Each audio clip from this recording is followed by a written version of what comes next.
Good day, students. I'm Ms. Jonami M. Panguniban from the TLE department, and I am your teacher in TLE 10, which is ICT Technical Drafting. So when we say technical drafting, it is more about drafting or drawing using computer, and this process is also known as Computer-Aided Design or CAD. Therefore, in our subject, we will be going to use computer to draft different plans and drawings. Our topic today is about operating CAD software and computer hardware. So today, we will going to identify the computer hardware and software requirements to operate CAD or computer-aided design. So let's begin. To operate CAD, so we need computer hardware and computer software. I know most of you already have an idea about the computer hardware because this is the part of the computer that we can touch, and the software is the application we use in our computer. So as you can see in the presentation, the computer hardware is divided into two categories, the system hardware and the peripherals. Now, I wonder if you have an idea between the difference of the two. Okay, let us explore the computer hardware. Since you already know that computer hardware is divided into two categories, so computer hardware is the physical equipment that makes up the computer system. So this is the part of the computer that we can touch. First one, we have the system hardware. So the system hardware is the main component needed to operate computer. So this means you cannot run or operate computer if the system hardware is incomplete. So these are the essential part of the computer for us to be able to use it properly. We have the system unit. So this is also known as the tower or chassis. So it is the main part of a desktop computer. So it is the part of the computer that houses primary devices of the computer that perform operations and produce results for complex calculation. So inside the system unit, there is the motherboard, CD-ROM, hard drive, CPU. So some students call it a CPU, but it is not the CPU because the CPU is placed inside the system unit. Now let's move on to the central processor unit or the CPU. So this is the brain of the computer where most of the computing takes place. So it is also called as processor. So this means all of the information received by the computer is processed by the CPU. Okay, so look at this slide. So as you can see, there is a component of the CPU. So the first one is the control unit, and then the other one is the ALU or arithmetic logic unit. So what is the difference of the two? The control unit directs or lead processor information. So it decodes or work out instruction into command. And then the ALU or arithmetic logic unit will execute the commands from the control unit. Like for example, perform mathematical, logical, and decision operation. So in other words, so yung control unit natin, siya yung nagre-receive ng lahat ng information na gusto nating ipagawa sa computer. And then, si ALU naman, siya yung mag-e-execute ng mga commands na nais natin ipagawa sa computer natin. So, aside from the components of the CPU, we also have the different types of the CPU. So, the first one is the AMD processor or micro advanced devices. And the second one is the Intel processor. So, I list down different types of AMD and Intel processor in your module. And you will see that there are different types or classes of AMD and Intel processors. So, in our present generation, so the AMD has Ryzen series of the CPU, while the Intel processor has I series of CPU.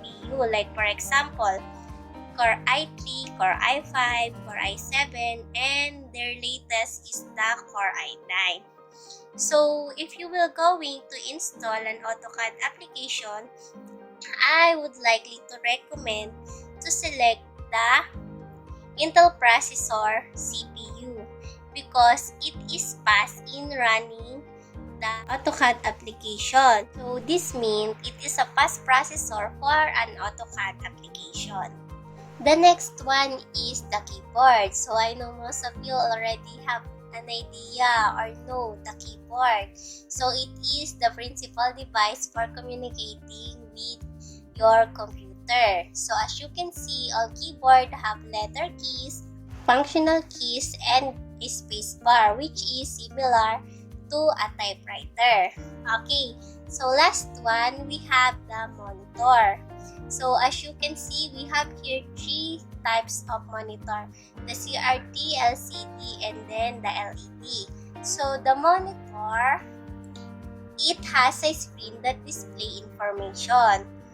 So the monitor will display the information in our computer. Did you know, class, that a color monitor will not display color unless there is a video card inside your computer? So, bakit kaya? Kasi, the video card determine the screen resolution of your computer or your monitor, and then the number of the colors that the monitor can display.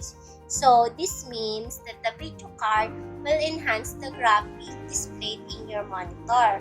So, when the specification of your video card is high-end, the graphics of your monitor will have a higher resolution. So, importante yun. When you are using AutoCAD kasi, you need to have a high graphics or good resolution of your monitor or computer.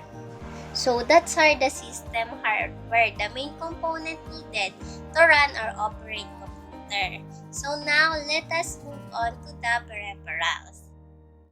Peripherals are input device or output device that give a computer additional functionality.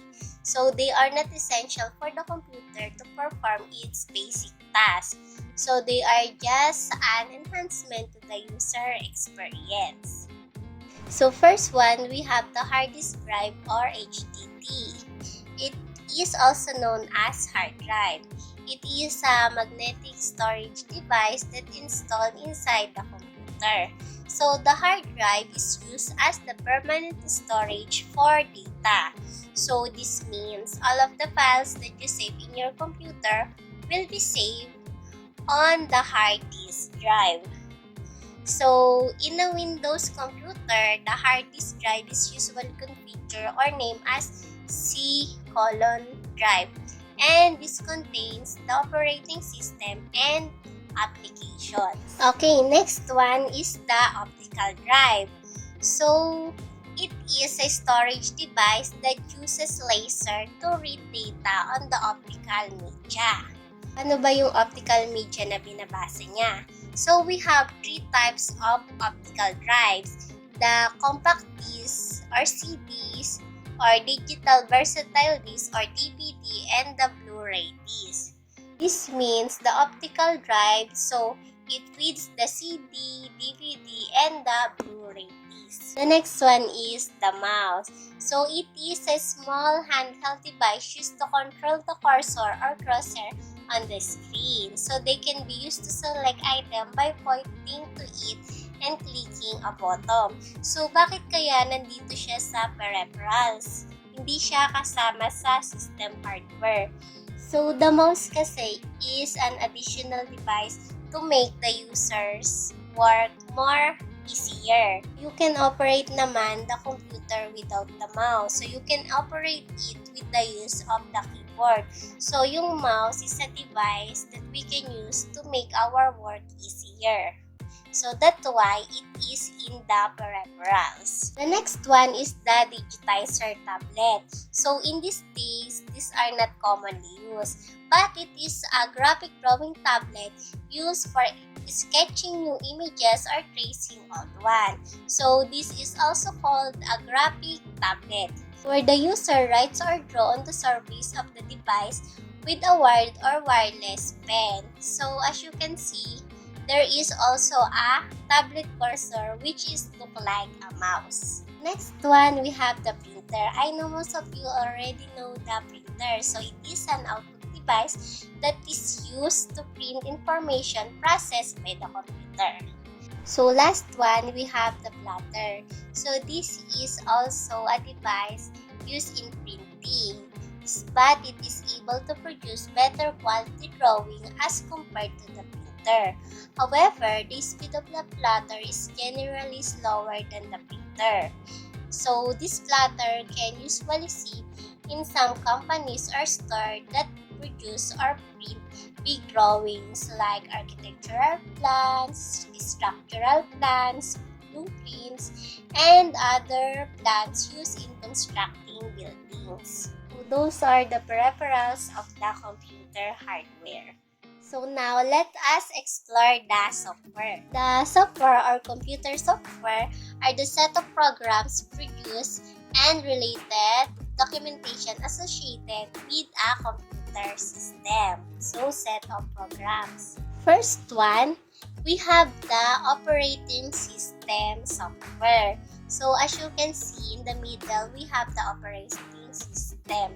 So and then our devices is connected to the operating system. So bakit kaya?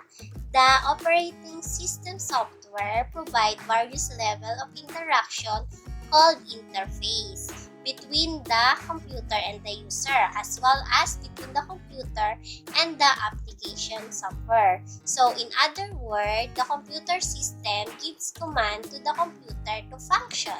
And then we also have the application software. So the application software are also called program. So it has specific use or task to perform.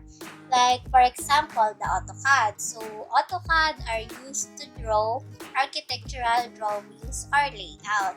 Another example are the Microsoft Office. So we know naman the use of Microsoft Office. So it has the Word, the Excel, the PowerPoint, the Outlook, and so on. So we also have application software like Adobe Acrobat or PDF Reader. And we also have like Photoshop for photo editing. And there's so many type or classes of application software which has specific use or task to perform. And that's our the computer software. So first one, we have the operating system that gives command to the computer to function. And then the second one is the application software or also called program that has a specific task to perform. So before we end this lesson, I want you to take a look at this slide. So I put here the summary of our lesson. So the computer hardware and software are displayed in this slide. So as you can see, the computer hardware is divided into two categories, which is the system hardware and the peripherals. So in system hardware, we have the system unit, the CPU, the keyboard, and the monitor. So the peripherals, we have the hard disk drive, so optical drive, and the Digitizer Tablet, the printer, the mouse, and the plotter. And in the software, we have the operating system software and the application software. So that's all. I hope you enjoyed this lesson and you learn a lot. So for the reference, take a look at the last slides. So that's all. Thank you and see you on our next lesson.